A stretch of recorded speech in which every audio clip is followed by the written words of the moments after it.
Hello friends, మీరు దూరపు కొండలు నునుపు అనే పదాలు వినే ఉంటారు కదా భయ్య, సామెతలు. అవి మన తెలుగులో చూసే కనిపెట్టారు.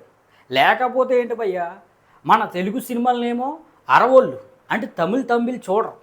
ఎంత బ్లాక్ బస్టర్ అయినా సరే వాళ్ళు చూడరు. కానీ అక్కడ అట్టర్ ఫ్లాప్ సినిమాలను మాత్రం మన వాళ్ళు ఎత్తి మీద ఎట్టేసుకుంటారు.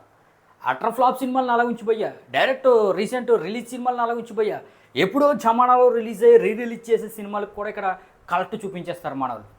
ఇక మెయిన్ మ్యాటర్లోకి వచ్చేస్తే భయ్య, 1996లో ఎప్పుడో 30 సంవత్సరాల క్రితం భారతీయుడు అనే సినిమా రిలీజ్ అయింది, బ్లాక్ బస్టర్ కొట్టింది. ఓకే, ఒప్పుకుంటాం. ఇప్పుడైతే భారతీయుడు 2 రిలీజ్ అవుతుంది.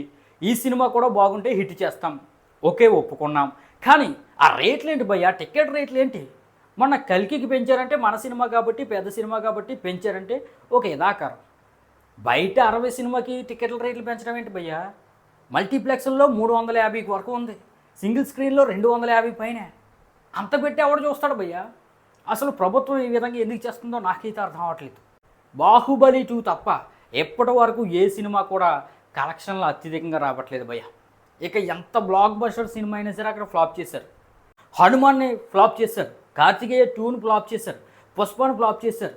ఇక రంగస్థలం ఏంటి, RRR ఏంటి, ఎంత బ్లాక్ బస్టర్ హిట్ అయినా సరే అక్కడ ఫ్లాప్ అవుతుంది. ఒకవేళ హిట్ అవ్వాలంటే చాలా తక్కువ కొంటేనే హిట్ అవుతుంది భయ్య. కల్కి 600 కోట్లు పెట్టి తీస్తే అక్కడ 16 కోట్లు మాత్రమే బిజినెస్ చేసుకుంది. ఇక్కడ మన వాళ్ళు విక్రమ్ చూసేస్తారు, అదేమి లాస్ట్ క్లైమాక్స్ రోలెక్స్ సీన్ తప్ప మిగతాదంతా అంత ఏం పెద్ద బాగోదు. విజయ్ నటించిన సినిమాలు లియో, బీస్ట్ ఇవన్నీ కూడా అంత గొప్ప సినిమాలు ఏం కాదు. వాటికి కలెక్షన్ల మీద కలెక్షన్లు ఇచ్చేసారు మన వాళ్ళు. కానీ అరవోళ్ళు మాత్రం మన సినిమాని అయితే చూడరు. కల్కి కూడా 16 కోట్లకే అక్కడ అమ్ముడైంది భయ్య. ప్రపంచమంతా బాబోయ్ బ్లాక్ బస్టర్ అంటుంటే అక్కడ కల్కిని హిట్ అయ్యేలా చేయడానికి మన వాళ్ళు నానా సంఖ్యలు నాగారు. ఎంతో తక్కువకి 16 కోట్లకి అమ్మితే కానీ అక్కడ బ్రేక్ అయ్యి అవ్వలేదు. కల్కి అసలు ఒక 30-50 కోట్లు అమ్మాల్సిన సినిమా భయ్య. ఏంటి తమిళ ఇండస్ట్రీ ఏమన్నా చిన్న ఇండస్ట్రీయా? అక్కడ విజయ్ సినిమాలు 400-300 కోట్లు రాబడతాయి, వాళ్ళ లోకల్ సినిమాలు. అంటే 300 కోట్లు అంటే మన సినిమాకి ఒక 100 కోట్లు కూడా ఎవరా? అప్పట్లో 2017లోనే బాహుబలి 2కి 150 కోట్లు ఇచ్చారు భయ్య. మరి 2017లోనే 150 కోట్లు తమిళ్లో సంపాదించిందంటే మరి ఈరోజు 200 కోట్ల పైన సంపాదించాలి మన Telugu cinema, block buster cinema, pan India cinema. కానీ RRR రాలేదు, కల్కి రాలేదు. అసలు ఇంత పెద్ద సినిమాలు కూడా అక్కడ అరవోలు చూడకపోతుంటే మనకెందుకు భయ్య వాళ్ళ సినిమాలు నెత్తి మీద మోయటం? అందుకే సినిమా నచ్చితే ఓటీటీలో చూడటమే, లేకపోతే థియేటర్లో 100 రూపాయల టికెట్ ఉంటే చూడటమే.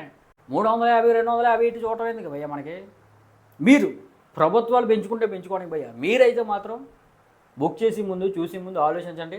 అయినా భారతీయుడు 2 సినిమా చూడటానికి ఒకే ఒక రీజన్ ఏంటంటే శంకర్ గారి డైరెక్షన్ అని తప్ప ఆ సినిమా మీద నాకైతే ఇంట్రెస్ట్ లేదు భయ్య.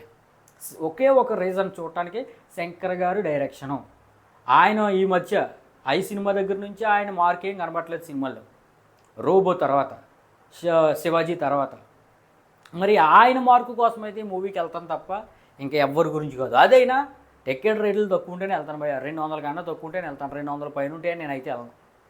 అది మరి మీ ఉద్దేశం కూడా కింద కామెంట్ అయితే చేయండి భయ్య.